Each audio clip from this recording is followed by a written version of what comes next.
Hello జోష్ knowing the life YouTube ఛానల్కి స్వాగతం. ఈరోజు మనం దేవదూతల భాషలు నిజంగా ఉన్నాయా లేవా అనే విషయాన్ని తెలుసుకునే ప్రయత్నం చేద్దాం. మొదటి కొరింథీయులకు రాసిన పత్రిక 13వ అధ్యాయం 1వ వచనం చదివినప్పుడు పౌలు ఒక మాట అంటాడు. నేను మనుషుల భాషల్లో మాట్లాడినా, నేను దేవదూతల భాషల్లో మాట్లాడినా, నేను గనక ప్రేమ లేని వాడినైతే దానివల్ల ఎటువంటి ఉపయోగం లేదని చెప్తాడు. అక్కడ దేవదూతల భాషలు అనేటటువంటి పదాన్ని చూసి కొంతమంది దాన్ని ఒక హైపర్బోలిక్ గా అండర్స్టాండ్ చేసుకుంటారు. హైపర్బోలిక్ అంటే ఉన్నదానికంటే ఎగ్జాజరేట్ చేసి చెప్పడం అనమాట. ఫర్ ఎగ్జాంపుల్, నలుగురు వచ్చి మీకు 4 రకాలైన పనులు చెప్పారనుకోండి, అప్పటికే మీరు అలసిపోతూ ఉంటారు. ఈలోగా ఐదో వాడు వచ్చి ఇంకో పని మీకు అప్పగించాడు అనుకోండి, మీరేమంటారు? నాకు ఆల్రెడీ 1,00,000 పనులు ఉన్నాయి, నువ్వు ఇంకొచ్చి ఇంకొక పని అప్పగిస్తున్నావా అని అంటారు. అంటే దాని అర్థం ఏంటి? నిజంగా 1,00,000 పనులు ఉన్నాయన్నా మీకు? కాదు, ఉన్నాయి మీకు 4 పనులే, కానీ 1,00,000 పనులు ఉన్నట్లుగా మాట్లాడుతున్నారు. అలా చెప్పడం ద్వారా మీరేం కన్వే చేస్తున్నారు? నాకు ఇంకో కొత్త పని ఎత్తుకునేటటువంటి ఓపిక లేదు అనే విషయాన్ని కన్వే చేస్తున్నారు. సో దీన్నే హైపర్బోలిక్ స్టైల్ అని అంటారు అనమాట. సేమ్ ఇక్కడ వీళ్ళు ఏమంటున్నారంటే దేవదూతల భాషలు అనేవి లేవు, కానీ ఒకవేళ అటువంటి ఒక కేటగిరీ ఉన్నా, మీరు అటువంటి భాషల్లో మాట్లాడినా గానీ, ఒకవేళ మీరు గనక ప్రేమ లేని వాళ్ళైతే అదంతా వ్యర్థమే. అక్కడ ప్రేమ యొక్క ఇంపార్టెన్స్ ని చెప్పడానికి పౌలు అలాంటి హైపర్బోలిక్ స్టైల్ ని యూజ్ చేస్తున్నాడు అని అంటారనమాట. సో ఇది ఎప్పుడు వాస్తవం అవుతుందంటే, అసలు నిజంగా అటువంటి కేటగిరీ లేకపోతే వాళ్ళు చెప్పేది వాస్తవం అవుతుంది. బట్ వాట్ ఇఫ్ అలాంటి కేటగిరీ నిజంగా ఉంటే? ఈ రోజు మనం అదే తెలుసుకునే ప్రయత్నం చేద్దాం. ఎప్పట్లానే మళ్ళీ మనం కల్చరల్ కాంటెక్స్ట్ కూడా మనం చూసినప్పుడు మనకు ఒక విషయం అర్థమవుతుంది. ఏన్షియంట్ వరల్డ్ లో దేవుళ్ళు, దేవతలు, దెయ్యాలు వీళ్ళందరూ కూడా దైవికమైనటువంటి భాషను మాట్లాడేవాళ్ళు అనమాట. అంటే మనుషులు మాట్లాడేటటువంటి భాషలు కాకుండా ఆత్మలోకంలో వాళ్ళకంటూ నిర్దేశించబడినటువంటి, లేదంటే వాళ్ళంటూ వాడుకునేటటువంటి కొన్ని భాషల్లో వాళ్ళు మాట్లాడేవాళ్ళు అని చెప్పి నమ్మేవాళ్ళు. ఇది through out the ancient world లో ఎక్కువగా ఉంటూనే ఉండేదన్నమాట. అదే వరల్డ్ లో నుంచి ఇక్కడ పౌలు కూడా వస్తూ ఈ యొక్క పత్రికని రాస్తాడు. అదే బిలీఫ్ ని యూదులు కలిగి ఉండేవాళ్ళు, అదే బిలీఫ్ ని క్రైస్తవులు కూడా కలిగి ఉన్నారు. సో దీన్ని మనం ఎలా అర్థం చేసుకోగలమంటే, ఆ గ్రీక్ లో ఉన్నటువంటి సెంటెన్స్ స్ట్రక్చర్ ని చూడటాన్ని బట్టి మనం అర్థం చేసుకోవచ్చు. అక్కడ మీరు చూస్తే ఎయంటైస్ గ్లాసెస్ అని చెప్పేసి ఒక పదం ఉంది. ఇక్కడ గ్లాసెస్ అనేది లాంగ్వేజ్ అని అర్థం అనమాట, లేదంటే నాలుక లేదా టంగ్ అనేటటువంటి పదానికి అర్థం వస్తుంది అనమాట. సో ఆ యొక్క గ్రీక్ సెంటెన్స్ స్ట్రక్చర్ ని మనం చూస్తున్నప్పుడు హ్యూమన్ లాంగ్వేజెస్ ఎంతవరకు అయితే ఎంత వాస్తవమో, ఏంజలిక్ లాంగ్వేజెస్ కూడా అంతే వాస్తవంగా ఉన్నాయి అన్నట్లుగా పౌలు అక్కడ రాశాడు అని అక్కడ స్కాలర్స్ చెప్తున్నారు అనమాట. సో ఇది మనం ఎలా తెలుసుకోవచ్చు? ఒకసారి ఆ గ్లాసియాస్ అనేటటువంటి పదానికి మీనింగ్ ఏంటి అనే స్టడీ మనం చేసినట్లయితే మనకి ఇక్కడ 3 డెఫినేషన్స్ కనిపిస్తాయి. గ్లాసా అనేటటువంటి పదానికి నాలుక అనే అర్థం వస్తుంది, అలాగే భాష అనే అర్థం కూడా వస్తుంది, ఆ తర్వాత గ్లాసలాలియా అనేటటువంటి అర్థం కూడా వస్తుంది. ఇక్కడ మీరు భాష అనేటటువంటి అర్థం దగ్గర మీరు చూసినట్లయితే అపోస్తుల కార్యాలు 2వ అధ్యాయం 11వ వచనాన్ని ఇక్కడ ఇవ్వడం జరిగింది. అంటే పెంతుకోస దినాన ఎప్పుడైతే అపోస్తులందరూ వేరు వేరు భాషల్లో మాట్లాడినప్పుడు మిగతా ప్రజలందరికీ అర్థమైనయో, దానికి సంబంధించినటువంటి ప్యాసేజ్ లో ఆ యొక్క గ్లాస్ అనేటటువంటి పదానికి మీనింగ్ భాష అని అర్థం అనమాట. అయితే ఇటువంటి వరాన్ని గురించే మాట్లాడుతున్నప్పుడు పౌలు 1 కొరింథీయులకు రాసిన పత్రిక 12 నుంచి 14 అధ్యాయం వరకు రాసుకుంటూ వచ్చాడు. సో ఇక్కడ మాత్రం భాష అనే పదాన్ని ఉపయోగించట్లే. ఈ డిక్షనరీ ప్రకారం గ్లాసలాలియా అనే పదాన్ని ఉపయోగించారు. గ్లాసలాలియా అంటే మనుషులు మాట్లాడే భాష కానిది అని అర్థం వస్తుంది అనమాట. సో అది ఏంజల్స్ మాట్లాడే భాష, లేదా పరలోకానికి సంబంధించిన భాష, లేదంటే వేరే లోకానికి సంబంధించిన భాష అన్నది వీళ్ళు డిఫైన్ చేయట్లేదు. కానీ అది డిఫైన్ చేసి, కానీ వీళ్ళు ఖచ్చితంగా చెప్పేది ఏంటంటే ఇది ఖచ్చితంగా మనుషులు మాట్లాడే భాష కాదు అని మాత్రం చెప్తున్నారు అనమాట. ఒకవేళ మనుషులు మాట్లాడే భాష అయితే దాన్ని జెనాగ్లాసియా అని అంటారు. మనుషులు మాట్లాడనటువంటి భాషలు అయితే దాన్ని గ్లాసలాలియా అని అంటారు అనమాట. సో ఈ గ్లాసలాలియా ఎలా ఉంటది అని చెప్పి మనం చూస్తున్నప్పుడు ఇక్కడ వీళ్ళు ఇచ్చిన డెఫినేషన్ ఏంటంటే, అది చాలా జాయ్ఫుల్ గా, చాలా ఎక్స్టెటిక్ గా మాట్లాడేటటువంటి కొన్ని సౌండ్స్, కొన్ని శబ్దాలు, కొన్ని పదాలు అన్నట్లుగా వీళ్ళు ఇక్కడ డిఫైన్ చేయడం జరిగిందనమాట. సో దీన్ని బట్టి, ఈ డిక్షనరీ బట్టి మనం చూస్తున్నప్పుడు అపోస్తుల కార్యాలు 2వ అధ్యాయంలో జరిగినటువంటి సంఘటన వేరు, మొదటి కొరింథీయులకు రాసినటువంటి ఆ పత్రికలో పౌలు వర్ణిస్తున్నటువంటి భాషల యొక్క వరం వేరు అనేటటువంటి ఒక అండర్స్టాండింగ్ ని మనం ఇక్కడ నుంచి గ్రహించవచ్చు అనమాట. సో ఎలా మీరు ఈ యొక్క డిస్టింక్షన్ తీసుకొస్తున్నారు? అసలు గ్లాసలాలియా అంటే అసలు ఒక జాయ్ తో మనం చేసేటటువంటి ఒక సౌండ్, ఒక శబ్దం అన్నట్లుగా మీరు ఎలా ఈ యొక్క డెఫినేషన్కి వచ్చారు అని అంటే, వాళ్ళు ఇచ్చినటువంటి ఎక్స్ప్లెనేషన్ ఏంటంటే, యూదులు అలాగే క్రిస్టియన్స్ కూడా ఇటువంటి ఒక అండర్స్టాండింగ్ కలిగి ఉన్నారు కాబట్టి వాళ్ళు నమ్మి కానీ ఈ యొక్క గ్లాసోలాలియా అనేటటువంటి కేటగిరీలో పెట్టొచ్చు అని చెప్పేసి వీళ్ళు ఇక్కడ ఈ యొక్క రచనలు చూస్తే మనకు అర్థమవుతుంది. సో అసలు ఇంతకీ ఏంటి ఎవిడెన్స్, దాని వెనకాల ఉన్నటువంటి పుస్తకాలు ఏంటి అనే విషయాన్ని గురించి మనం స్టడీ చేసే ప్రయత్నం చేసినప్పుడు ఇక్కడ మనకు ఒక ఫేమస్ బుక్ దొరుకుతుంది అనమాట. అదే టెస్టిమెంట్ ఆఫ్ జోబ్. ఇది ఎప్పుడు రాశారంటే 100 బీసీ నుంచి 100 ఏడీ లోపు రాశారు. కొంతమంది స్కాలర్స్ ఏమంటారంటే జీసస్ క్రైస్ట్ ఉన్నప్పటికే ఈ బుక్ ఆల్రెడీ ఉంది అని చెప్పి అంటారనమాట. ఇది ఒక జూయిష్ వర్క్. ఇందులో ఏమని చెప్తారంటే యోబుకి ముగ్గురు కుమార్తెలు ఉంటారు. ఆ ముగ్గురు కుమార్తెలు కూడా ఏంజల్స్ మాట్లాడినటువంటి భాషను మాట్లాడారంట. సో అది స్కాలర్లీ వరల్డ్ లో చాలా క్లియర్ గా ఎస్టాబ్లిష్ అయిపోయినటువంటి ఒక విషయం అనమాట. సో ఆ యొక్క పుస్తకాలలో ఉన్నటువంటి రెఫరెన్సెస్ ని మీరు పట్టి చూసినప్పుడు యోబు కుమార్తెలు ఏంజల్స్ మాట్లాడినటువంటి లేదంటే కెరూబులు మాట్లాడినటువంటి భాషని మాట్లాడినట్లుగా మనం గమనించగలుగుతాం. అలానే ఇంకో పుస్తకం కూడా ఉంది. అదేంటంటే అపోకలిప్స్ ఆఫ్ జెఫనయా 8వ అధ్యాయంలో ఇంకొక సన్నివేశం కూడా ఉంటుంది అనమాట. ఇది 100 బీసీ నుంచి 175 ఏడి వరకు రాశారు. సో ఇందులో ఏంటంటే జెఫనయా ఏంజల్స్ ప్రార్థించడం వింటాడనమాట. విని నాకు వాళ్ళ భాష అర్థమవుతుంది అని చెప్పేసి అంటాడు. అంటే ఏంజల్స్ కి ప్రత్యేకంగా ఒక భాష ఉంటుంది. ఆ భాషని వీళ్ళు విన్నారు, విని అతను అర్థం చేసుకున్నాడు కూడా. సో దీన్ని బట్టి ఏంజల్స్ కి ఒక సెపరేట్ భాష ఉందన్న విషయం కూడా మనకు అర్థమవుతుంది. అలాగే ఈఫ్రమ్ సైరస్ అనేటటువంటి ఒక డాక్యుమెంట్ లో ఒక పాట ఉంటుంది. ఆ పాటలో సమస్తము దేవుని కీర్తిస్తుంది అని చెప్పేటటువంటి ప్రాసెస్ లో భాగంగా వాళ్ళు దేవదూతలకి ఒక రకమైనటువంటి లాంగ్వేజ్ ఉంటుంది. ఆ లాంగ్వేజ్ మిగతా లాంగ్వేజెస్ అన్నిటికంటే చాలా డిఫరెంట్ గా ఉంటది అని చెప్పేసి చెప్తారనమాట. సో ఆ రకమైనటువంటి లైన్ ని ఇంక్లూడ్ చేయడాన్ని బట్టి ఆ యొక్క డాక్యుమెంట్ రాసినటువంటి వ్యక్తులు దేవదూతలు మాట్లాడేటటువంటి భాషలు హ్యూమన్స్ మాట్లాడే భాషలు కావు అనే విషయాన్ని బిలీవ్ చేస్తున్నట్లుగా మనకు అర్థమవుతుంది. అలాగే అంతకంటే మనం కొంచెం ముందుకెళ్ళి చూసినప్పుడు ది బుక్ ఆఫ్ రిజరెక్షన్ అనేది ఒకటి ఉంటుంది. అది 207 నుంచి 307 వరకు మధ్యలో రాశారనమాట. సో అందులో ఒక అద్భుతమైనటువంటి సన్నివేశాల గురించి కొన్ని చెప్తారనమాట. అందులో ఏమవుతుందంటే ఆ గార్డెనర్ ఉంటాడు. ఆ గార్డెనర్ పేరు ఫిలోగినీస్. సో ఇతను ఏం చేస్తాడంటే జీసస్ క్రైస్ట్ రిజరెక్ట్ అయ్యేటటువంటి టైంలో అతను అక్కడ ఉంటాడు అనమాట.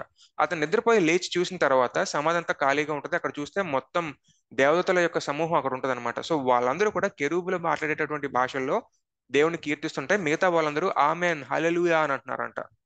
సో ఈ యొక్క విషయాన్ని చెప్పిన తర్వాత all of a sudden Jesus Christ enter అవుతాడు. ఎవరెవరికి మధ్య అంటే అక్కడ ఫిలోగినీస్ కి మరియాకి మధ్య జరిగేటటువంటి ఈ సంభాషణలో జీసస్ క్రైస్ట్ అపియర్ అవుతాడు. అపియర్ అయ్యి ఒక మాట అంటాడు, మరీ ఖర్ మరియత్ అని చెప్పేసి అంటాడు. దానికి అర్థం ఏంటంటే మరియా దైవకుమారుణ్ణి కన్న తల్లి అని చెప్పేసి అర్థం అనమాట. అప్పుడు మరియా దాని యొక్క ఆ మీనింగ్ ని అర్థం చేసుకొని తను రిప్లై ఇస్తుంది అనమాట, హ్రంబూని కతియారత్ మయోత్ అని అంటుందన్నమాట. అలా అనటం వల్ల తనేమని చెప్పిందంటే సర్వశక్తి మంత్రి అయిన కుమారుడా, నా ప్రభువా, నా కుమారుడా అని చెప్పేసి అంటుంది.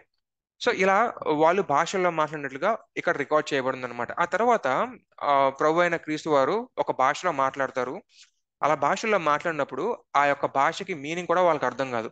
సో దీన్ని బట్టి మనకి ఏమర్థం అవుతుందంటే ఇక్కడ జీసస్ క్రైస్ట్ ఒక రకమైనటువంటి పెక్యులర్ లాంగ్వేజ్ ని యూజ్ చేసినట్లుగా మనకు అర్థం అవుతుంది. సో దీన్ని బట్టి మనకి ఏమర్థం అవుతుందంటే ఈ author of the book of resurrection ఏదైతే ఉందో అతను ఖచ్చితంగా గ్లాసలాలియా అనేది అది హ్యూమన్ లాంగ్వేజ్ కాదు అనేటటువంటి ఒక అర్థం వచ్చేలాగా రాస్తున్నాడు అన్న విషయం మనకు అర్థం అవుతుంది. సో ఈ యొక్క ఎవిడెన్సెస్ ని బట్టి మనకి అర్థం కావాల్సిన విషయం ఏంటంటే ఏన్షియంట్ జ్యూస్ అలాగే ఏన్షియంట్ క్రిస్టియన్స్ కూడా ఏంజల్స్ కొన్ని భాషలు మాట్లాడతారు. ఆ భాషలు హ్యూమన్ లాంగ్వేజెస్ కావు అని వాళ్ళు నమ్ముతున్నట్లుగా మనకు అర్థమవుతుంది. సో దీన్ని బట్టి వాళ్ళు ఏం నమ్ముతున్నారంటే ఏంజల్స్ సెపరేట్ గా ఒక భాష మాట్లాడతారని నమ్ముతున్నారు. అంటే ఏంజలిక్ లాంగ్వేజెస్ నిజంగా ఉన్నాయి అని వాళ్ళు నమ్ముతున్నారు. ఇటువంటి సెట్టింగ్ లో పౌలు మీరు దేవతల భాషల్లో మాట్లాడినా సరే అన్నాడు కదా, అది ఎగ్జాజరేషన్ అవ్వదు. అది ఇన్ఫాక్ట్ రియల్ గానే అవుతుంది. అంటే ఇక్కడ మనుషుల భాషలు ఉన్నాయి, అలాగే దేవదూతల భాషలు కూడా ఉన్నాయి అన్నమాట. ఇంత ఓవర్వెల్మింగ్ స్కాలర్లీ ఎవిడెన్స్ ఉంది కాబట్టి యాంకర్ బైబిల్ డిక్షనరీలో కూడా ఈ యొక్క టంగ్స్ అనేటటువంటి పదానికి సంబంధించి 3 రకాలైనటువంటి డెఫినేషన్స్ వస్తుంది. ఒకటి ఏంజలిక్ లాంగ్వేజ్ అంటే దేవదూతల భాషలో మాట్లాడే భాష. అలానే అన్నోన్ హ్యూమన్ లాంగ్వేజెస్ అంటే మనిషి నేర్చుకోడు కానీ ఆటోమేటిక్ గా మాట్లాడేస్తాడు. సో దానికి సంబంధించినటువంటి వచనం చూడండి, ఇక్కడ అపోస్తుల కార్యాలు 2వ అధ్యాయం 4 నుంచి 14 వరకు ఇచ్చారు, 11 వరకు ఇచ్చారు. అలాగే ఇంకోటి ఎక్స్టెటిక్ అటరెన్స్ అంటే ఇందాక మనం చెప్పుకున్నాం కదా, ఒక ఎక్స్టసీతో మాట్లాడేటటువంటి కొన్ని పదాలు, కొన్ని శబ్దాలు. సో ఇది ఎలా వస్తుంది అని అంటే, ఇది ఎలా మనకి సౌండ్ అవుతుంది అని అంటే, దీని యొక్క నేచర్ ఎలా ఉంటుంది అని అంటే, ఇది ఒక బ్యాబ్లింగ్ లాగా ఉంటుంది. దానికంటే ఒక సెంటెన్స్ స్ట్రక్చర్, ఒక formal sentence subject plus verb plus object అన్నట్టు ఒక స్ట్రక్చర్, ఒక ఫ్రేమింగ్ అనేది ఏమి ఉండదు. జస్ట్ కొన్ని సౌండ్స్, కొన్ని పదాలు అలా వస్తూ ఉంటాయి అన్నమాట, అంతే. సో ఏదైనా ఒక చర్చ్ హిస్టరీలో ఇటువంటి ఒక ఇన్సిడెంట్ ఉందా అని మీరు కనుక ఒకవేళ ఆలోచిస్తున్నట్లయితే, ఆరిగన్ అనేటటువంటి ఒక ఎర్లీ చర్చ్ ఫాదర్ అనమాట. ఇతను 200, 300 ఆ మధ్య కాలానికి సంబంధించినటువంటి వ్యక్తి. అతను ఒక పుస్తకం రాస్తాడు. అగెయిన్స్ట్ సెల్సియస్ అనేటటువంటి పుస్తకం రాస్తాడు. సో అందులో సెల్సియస్ చేసేటటువంటి కొన్ని కొన్ని వ్యాఖ్యల్ని తను రికార్డ్ చేస్తాడనమాట. సెల్సియస్ ఏం చేస్తాడంటే తన ప్రదేశాల్లోకి వచ్చి కొంతమంది క్రైస్తవులు సువార్తను ప్రకటిస్తారు. ఆ సువార్తను ప్రకటించిన తర్వాత వాళ్ళు ఎలా మాట్లాడతారో అవంతా ఎక్స్ప్లెయిన్ చేసుకుంటూ వచ్చే ప్రయత్నం చేస్తున్నాడు. సో ఇక్కడ సెల్సియస్ ఏమంటాడంటే కొంతమంది క్రైస్తవులు వస్తారంట పలానా ప్రాంతాలకి. వచ్చిన తర్వాత వాళ్ళందరూ సువార్తను ప్రకటిస్తారంట. ప్రకటించిన తర్వాత లాస్ట్ లో ఏదో తెలియనటువంటి కొన్ని కొన్ని పదాల్ని ఉచ్చరిస్తూ ఉంటారంట. దానికంటూ ఒక మీనింగ్ ఉండదు, ఒక స్ట్రక్చర్ ఉండదు, ఒక ఫార్మేషన్ ఉండదు. పిచ్చి పిచ్చిగా అర్ధరహితంగా ఉంటాయంట. దాని కనుక ఒకవేళ ఎవరన్నా కానీ ఒక స్టూపిడ్ పర్సన్ ని తీసుకెళ్లి బాబు దీని అర్థం ఏంటి అంటే వాడికి నచ్చినట్టుగా వాడు దాన్ని మార్చేసుకోవచ్చంట. అంత నాన్ సెన్సికల్ గా ఉంటాయంట. బుర్రన్నోడు ఎవడు కూడా ఇందులో అర్థం ఉంది, ఒక మీనింగ్ ఉంది అని చెప్పి అనుకోడంట. అంత పిచ్చి పిచ్చి పదాలు వాళ్ళు మాట్లాడుతూ ఉంటారంట. సో దీన్ని బట్టి మనకి ఏమర్థం అవుతుందంటే సెల్సియస్ అనేటటువంటి వ్యక్తి క్రైస్తవుని చూసినప్పుడు, క్రైస్తవులు భాషల్లో మాట్లాడటం చూసినప్పుడు వాళ్ళకి ఏదో పిచ్చి పట్టింది అన్నట్లుగా వాళ్ళు అర్థం చేసుకుంటారు అనేటటువంటి విషయం మనకి అర్థమవుతుంది. ఈ యొక్క భాషలు ఎలా ఉంటాయి అని చెప్పేసి ఇంకా మనం స్టడీ చేసినప్పుడు ఇక్కడ ఈ డిక్షనరీలో వాళ్ళు ఇచ్చేది ఏంటంటే ఇది చాలా మూలుగులతో కూడుకున్నటువంటి పదాలు. అప్పుడప్పుడు ఇది మనకి పబ్లిక్ వర్షిప్ లో మనం చేసినటువంటి కొన్ని కొన్ని సౌండ్స్ మాత్రమే అనే విషయాన్ని ఇక్కడ మనకు అర్థమవుతుంది. అయితే ఇక్కడ ఒక క్వశ్చన్ కూడా వస్తుంది ఏంటంటే ఒక మాట ఉంది అక్కడ బైబిల్లో ఏమనంటే భాషలకు అర్థం చెప్పేవాడు లేకపోతే సైలెంట్ గా ఉండాలని చెప్పేసి ఒక మాట ఉంది. సో అది చూసినప్పుడు కొంతమంది ఏమంటారంటే ఇది ట్రాన్స్లేషన్ కి సంబంధించింది, ఇది కేవలం హ్యూమన్ లాంగ్వేజ్, ఇదేమి ఏంజలిక్ లాంగ్వేజ్ ఏమి కాదు, జస్ట్ హ్యూమన్ లాంగ్వేజ్ కాబట్టి ట్రాన్స్లేట్ చేస్తే సరిపోతుంది అని చెప్పేసి అంటుంటారు. బట్ నిజానికి అది ఒకవేళ ట్రాన్స్లేట్ చేయడానికి సరిపోయేదైతే దానికి ప్రత్యేకంగా సూపర్ న్యాచురల్ పవర్ అవసరం లేదు. జస్ట్ ఆ భాష తెలిసిన వ్యక్తి వస్తే సరిపోతుంది.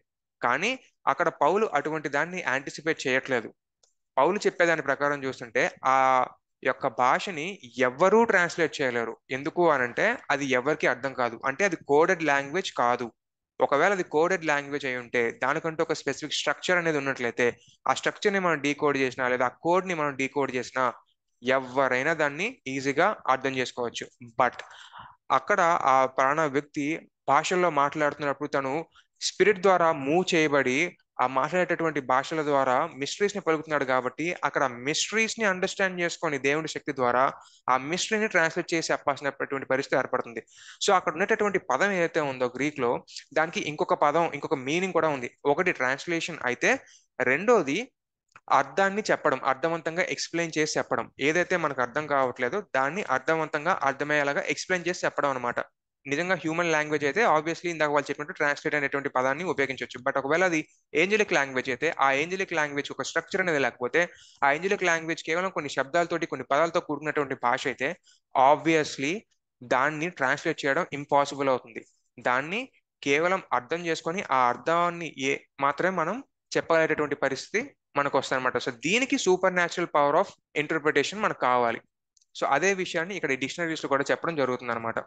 సో మీరు పాతకాలంలో చూసుకున్నట్లయితే అంటే ఏన్షియంట్ చర్చ్ లో మనం చూసినట్లయితే అక్కడ చాలా మంది వ్యక్తులు సంఘంగా కూడినప్పుడు కొంతమంది పాటలతో వస్తారు, కొంతమంది కొన్ని బోధలతో వస్తారు, కొంతమంది కొన్ని రెవల్యూషన్స్ తో వస్తారు, కొంతమంది భాషల్లో మాట్లాడుతుంటారు, ఇంకొంతమంది భాషల్ని ఎక్స్ప్లెయిన్ చేసేటటువంటి వ్యక్తులుగా ఉంటారు, ఇంకొంతమంది ప్రవచించే వాళ్ళుగా ఉంటారు. సో వీళ్ళంతా కూడా చాలా ఫ్రీ స్టైల్లో జరుగుతుంది. ఇక్కడ ఏది ఒక స్ట్రక్చర్ అనేది ఉండదు. ఇప్పుడైతే మనకి 10 నిమిషాలు పాడాలి, అరగంట వాక్యం చెప్పాలి, ఇంకో 10 నిమిషాల్లో బల్లారాధన అయిపోవాలి అన్నట్లుగా ఉండేది. కానీ అప్పట్లో అలా కాదు. ప్రతి ఒక్కరూ ఆ యొక్క వర్షిప్ లో పార్టిసిపేట్ చేసుకుంటూ ఒకరినొకరు ఎడిఫై చేసినటువంటి ప్రాసెస్ లో భాగంగా ఉండేవాళ్ళు.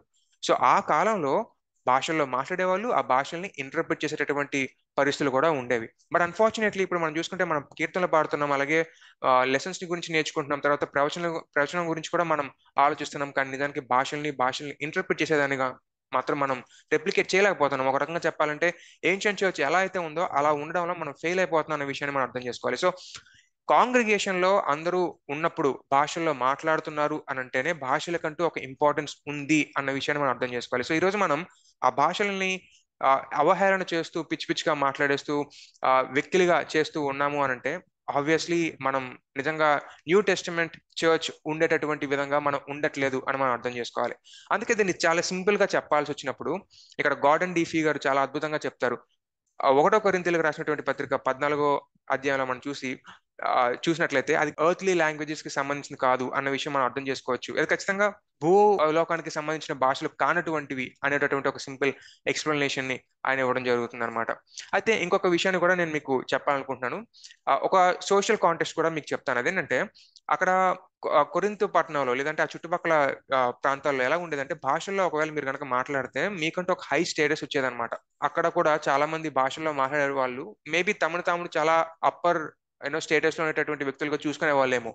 సో పౌలు ఇక్కడ కొన్ని ఆర్గ్యుమెంట్స్ చేయడాన్ని బట్టి పౌలు ఏమంటున్నాడంటే హైయర్ స్టేట్ లో ఉండేటటువంటి వ్యక్తుల్ని కొంచెం కిందకి లాగి, అలాగే లోవర్ స్టేట్ లో ఎవరైతే భాషలో మాట్లాడలేదో వాళ్ళని హైయర్ స్టేజ్ కి తీసుకొచ్చి మొత్తానికి ఫైనల్ గా అందరినీ ఒకే ప్లేన్ లో పెట్టే ప్రయత్నం చేస్తున్నాడు. అందుకే పౌలో మాట ఉంటాడు, మీకు ఒకవేళ భాషల్లో మాట్లాడినప్పుడు దాన్ని ఇంటర్ప్రిట్ చేసేటటువంటి వ్యక్తులు లేకపోతే మీరు సైలెంట్ గా ఉండండి అని అంటాడు. అలా చెప్పడం ద్వారా పౌలు ఏమంటాడంటే భాషల్లో మాట్లాడినట్లు లేనటువంటి వాళ్ళు లేదా భాషలు అర్థం చేసుకునేటువంటి వాళ్ళు కూడా ఇంపార్టెంట్ సంఘంలో. సో వాళ్ళని మీరు దృష్టిలో పెట్టుకొని మీ యొక్క గిఫ్ట్ ని అదుపులో పెట్టుకోండి అని అంటాడు. అలా చేయడం ద్వారా ఏమంటున్నారు, ఒకవేళ వాళ్ళు గనక మేము చాలా గొప్ప వాళ్ళం, మేము భాషల్లో మాట్లాడతాం, మేము అప్పర్ స్టేటస్ లో ఉండేటటువంటి వ్యక్తులం అని వాళ్ళు కనుక అనుకున్నట్లయితే వాళ్ళు ఖచ్చితంగా హంబుల్ అయిపోతారు. అరే మాకు భాషలు లేవే, అసలు మాకు ఆ దేవుడు ఆ వరం ఇవ్వలేదే, మేము చాలా దీన స్థితిలో ఉన్నాము అని కనుక ఎవరైనా బాధపడితే వాళ్ళని ఎంకరేజ్ చేసినట్లుగా ఉంటుంది. సో ఇలా పౌలు చేసినటువంటి కొన్ని కొన్ని ఆర్గ్యుమెంట్స్ ఈ కొరింథియన్ సంఘానికి ఇచ్చినటువంటి లేఖలో కొన్ని రకాలుగా పెడతాం వలన పౌలు ఏమంటున్నాడంటే ప్రతి ఒక్కరూ కూడా ఈక్వల్ ప్లేన్ లో ఉండాలి, ఒక సమానమైనటువంటి స్థాయిలోనే ఉండాలి, ఎవరు ఎక్కువ కాదు ఎవరు తక్కువ కాదు అని చెప్పి ఏ పాయింట్ల దగ్గర అయితే వాళ్ళందరూ విడిపోతున్నారో ఆయా పాయింట్ల దగ్గర విడిపోకుండా ఒక మంచి స్కిల్ఫుల్ వర్కర్ దాన్ని నీట్ గా కొడుతున్నట్లుగా అక్కడ మొత్తం పరిస్థితి అంతటినీ చక్కదిద్దే ప్రయత్నం చేస్తున్నాడు. సో ఇక్కడ పౌలు ఇంకో మాట కూడా ఉపయోగిస్తాడు, ఏంటంటే నేను ఆత్మతోనూ ప్రార్థన చేస్తాను అలానే మనసుతో కూడా ప్రార్థన చేస్తాను అని అంటాడు. సో ఇక్కడ ఒక మీకు చిన్న కాన్సెప్ట్ కూడా చెప్పాలి, ఏంటంటే ఆ ఆత్మతో ప్రార్థన చేసినప్పుడు ఆ మాటలు అర్థం కావు, మనసుతో ప్రార్థన చేసినప్పుడు ఆ మాటలు అర్థం అవుతాయి అని చెప్పేసి మనం అనుకుంటూ ఉంటాం సాధారణంగా. ఒకవేళ మీరు కనుక పెంటకోస్టల్ కరిస్మాటిక్ బ్యాక్గ్రౌండ్ నుంచి వచ్చినట్లయితే మీరు ఇలా అర్థం చేసుకుంటారు. కానీ పౌలు యొక్క ఆర్గ్యుమెంట్ అది కాదు. పౌలు యొక్క ఆర్గ్యుమెంట్ ఏంటంటే మనుషుల బాడీ ఏదో ఒకరి ఆధీనం గుండా వెళ్తుంది, అయితే మనుషు లేదంటే ఆత్మ. ఒకవేళ మీరు కనుక నార్మల్ గా ఉన్నారనుకోండి, మీ యొక్క మనసు ఆధీనంలో మీ యొక్క బాడీ ఉంటుంది, తద్వారా మీ యొక్క శరీరాన్ని పనిచేస్తాయి. మీరు ఏది మాట్లాడాలనుకుంటారో అది మాట్లాడతారు, ఏది పాడాలనుకుంటే అది పాడతారు, ఏది చేయాలనుకుంటే అది చేస్తారు. ఒకవేళ మీ మనసు మీ యొక్క ఆత్మ టేక్ ఓవర్ చేసింది అనుకోండి మీ బాడీని, అప్పుడు ఆత్మ ఎలా అయితే మిమ్మల్ని నడిపిస్తుందో అలా మీరు నడుస్తారనమాట, అలా మీరు మాట్లాడతారు, అలా మీరు పాడతారు. సో ఎవరో ఒకరు ఖచ్చితంగా ఏజెంట్ గా ఉండి మీ యొక్క బాడీని నడిపిస్తారు.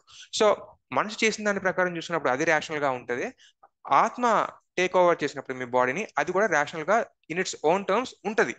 సో అది ఇర్రాషనల్ అని చెప్పేసి పౌలు అక్కడ అనట్లేదు, మీరు మాట్లాడే భాషకి అర్థం ఉండదు అని చెప్పేసి పౌలు అనట్లేదు. అలాగే అక్కడ ఉండేటటువంటి వ్యక్తులు కూడా అలా అనుకోవట్లేదు. ఇంకో రకంగా చెప్పాలంటే ఇందాక నేను చెప్పినట్టు ఆ సొసైటీలో భాషల్లో మాట్లాడటం అంటే హైయర్ స్టేటస్ లో ఉండటం.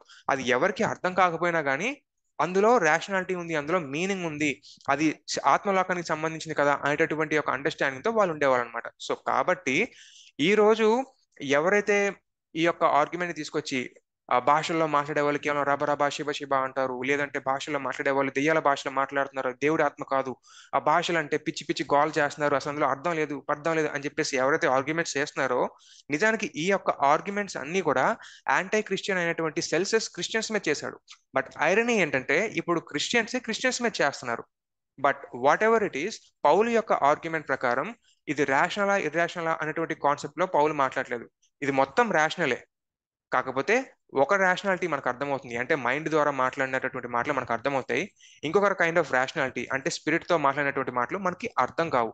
దాన్ని అర్థం చేసి చెప్పాలంటే మళ్ళీ పరిశుద్ధాత్ముడే ప్రేరేపించి ఆ యొక్క పదాలకి అర్థాన్ని చెప్పాలి. సో అది ఇక్కడ పౌలు చెప్పేటటువంటి మెయిన్ ఆర్గ్యుమెంట్ అన్నమాట. సో మొత్తానికి వాట్ ఎవర్ దట్ కాంట్రవర్సీస్, ఇలాంటి అనేకమైనటువంటి కాంట్రవర్సీస్ కలిగినటువంటి ఈ యొక్క సంఘంలో పౌలు యూనిటీని తీసుకొచ్చే ప్రయత్నం చేస్తున్నాడు. ఎటువంటి విభజనని ఎంకరేజ్ చేయకుండా, ఒకవేళ అటువంటివి ఏమైనా ఉన్నా కానీ వాటన్నింటిని కలిపే ప్రయత్నం చేసి చెప్తున్నాడు అనమాట. సో సమ్మరీగా మీకు సింపుల్ గా చెప్పాలంటే ఏన్షియంట్ వరల్డ్ లో ఏంజల్స్ వేరే భాషలో మాట్లాడతాయి అని నమ్మేవాళ్ళు. జ్యూస్ అలాగే నమ్మేవాళ్ళు, క్రైస్తవులు కూడా అలాగే నమ్మేవాళ్ళు. అటువంటి కల్చరల్ కాంటెక్స్ట్ లోనే పౌలు ఇక్కడ ఈ పదాన్ని ఉపయోగించడం జరిగింది కాబట్టి పౌలు కూడా మాట్లాడుతున్నప్పుడు ఏంజల్స్ భాషలు నిజంగా ఉన్నాయి అని నమ్ముతున్నాడు. సో 12వ అధ్యాయంలో చాలా రకాలైన భాషలు ఉన్నాయి అని చెప్పిన, అలాగే 13వ అధ్యాయంలో దేవదూల భాషలో మాట్లాడిన అనే పదాన్ని ఉపయోగించిన, అలాగే 14వ అధ్యాయంలో ఈ భాషలు మాట్లాడినప్పుడు ఎవరికి అర్థం కాదు, అర్థం కావాలంటే ఖచ్చితంగా వరం కావాలి అని చెప్పిన, ఇవన్నీ కూడా దేవదూతల భాషల గురించి మాట్లాడేటటువంటి భాషలే. లేదు మాకు అటువంటి పదజాలం ఇష్టం లేదు అనుకుంటే హెవెన్లీ లాంగ్వేజెస్ అని మీరు అనుకోండి, బట్ మనుషులకి సంబంధించిన భాషలు అయితే కావు. ఇది స్కాలర్లీ వరల్డ్ లో చాలా మంది, మెజారిటీ మంది నమ్మేటటువంటి విషయం. ఇంకో రకంగా చెప్పాలి అని అంటే యాక్ట్స్ చాప్టర్ నెంబర్ 2 లో అంటే అపోస్తల కార్యాల్లో 2వ అధ్యాయంలో పెంటుకోస్ దినాన జరిగింది ఒక అవుట్లేయర్. అది తప్ప మధ్యలో 10వ అధ్యాయంలో 19వ అధ్యాయంలో అపోస్తుల కార్యాలు జరిగినటువంటి సంఘటనలో కూడా వ్యక్తులు భాషల్లో మాట్లాడతారు. అది కూడా గ్లాసోలాలియా కిందకే వస్తుంది. అంటే హ్యూమన్ లాంగ్వేజెస్ కానటువంటి భాషల్లోకే వస్తున్నాయి. సో ఈ యొక్క చాప్టర్ ని నేను చదవడానికి నేను కొన్ని బుక్స్ ని చదివాను ఇది ప్రిపేర్ అయ్యేటప్పుడు. సో ఒకవేళ మీరు కనుక చదవాలి అనుకుంటే నా మెథడాలజీ ఏంటి, ఎలా నేను స్టడీ చేశాను అనే విషయాలను ఇక్కడ మీకు పెడుతున్నాను. మీరు ఆబ్వియస్లీ మీరు స్క్రీన్ షాట్ తీసి చదివే ప్రయత్నం చేయొచ్చు. వేరే స్టేజెస్ లో నేను దీన్ని చదివే ప్రయత్నం చేశాను. సో ఆబ్వియస్లీ ఏ స్టేజెస్ లో నాకు ఎటువంటి ఫీలింగ్స్ కలిగినాయి, దీనికి ఆపోజిట్ గా ఏమైనా వ్యూస్ ఉన్నాయా, ఆ వ్యూస్ ఉంటే నాకు ఎందుకు అవి అంతగా వెయిట్ ఉన్నట్లుగా నాకు అనిపించలేదు అన్న విషయాన్ని కూడా ఇక్కడ నేను ప్రస్తావించడం జరిగింది. అది కూడా మీరు చదవాలనుకుంటే చదవచ్చు అనమాట. అయితే ఫైనల్ నేను ఒక విషయం చెప్తా. అన్న మీరు ఇంత చెప్పారు కదా, ఇవన్నీ చాలా హెవీగా ఉన్నాయి, ఇవన్నీ కల్చరల్ కాంటెక్స్ట్ లోకి వెళ్ళి లాంగ్వేజ్ అంటారు, గ్రీక్ అంటారు, తర్వాత జ్యూస్ అంటారు, అవేవో పుస్తకాలు తీసుకొచ్చి అందులో మాట్లాడారు అంటారు. ఇవన్నీ నాకు వద్దు, నాకు సింపుల్ గా నాకు వాక్యంలో చూపించి వాక్యంలో నుంచే నాకు సమాధానాలు కావాలన్నా, నాకు ఇంకేం వద్దన్నా అని కనుక మీరు అనుకున్నట్లయితే మీకు ఒక బుక్ ని పరిచయం చేస్తున్నాను. అదే ది లాంగ్వేజ్ ఆఫ్ హెవెన్ అనమాట. సో దీన్ని శామ్ స్టామ్స్ అనేటటువంటి ఒక పాస్టర్ గారు రాస్తారు.